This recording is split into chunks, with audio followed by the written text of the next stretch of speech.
महाजा लुट गई रे अपना सैया के संगे महाजा लुट गई रे सुना कहियो भैया रे जीवयो पसंद से साथ हम छूट गेलै हमर प्राण से हम छूट गेलै हमर प्राण से सुना कहियो भैया रे जीवयो पसंद से साथ हम छूट गेलै हमर प्राण से सैया के संगे मजा खूब लुट गई रे माला खोरी में धन माया ही कुत गई रे अपना सैया के संगे मजा लुट गई रे माला खोरी में धन माया ही कुत गई रे अपना सैया के संगे मजा लुट गई रे अपना सैया के संगे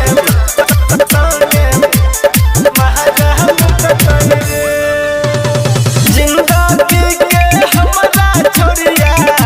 केल कोई खराब रे ओकर चक्कर में जो पीबै छी शराब रे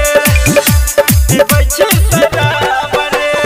जिंदगी के हमरा छोड़िया केल कोई खराब रे ओकर चक्कर में जो पीबै छी शराब रे अब प्यार के रिश्ता ओकरा से टूट गई रे माला खोरी में धन माया ही कुत गई रे अपना सैया के संगे मजा लुट गई रे माला खोरी में धन माया ही कुत गई रे अपना सैया के संगे मजा लुट गई रे अपना सैया के संगे मजा लुट गई रे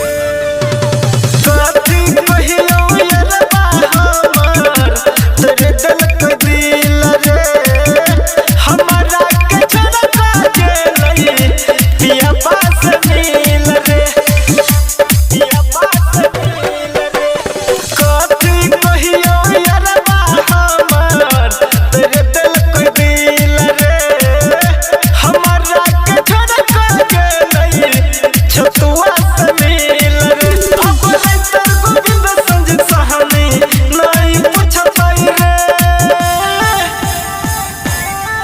माला खोरी में धन माया ही कुत गई रे अपना सैया के संगे मजा लुट गई रे माला खोरी में धन माया ही कुत गई रे अपना सैया के संगे मजा लुट गई रे सुना कहियो भैया रे जीवयो पसंद से साथ हम छूट गेलै हमर प्राण से सैया के संगे मजा खूब लुट गई रे माला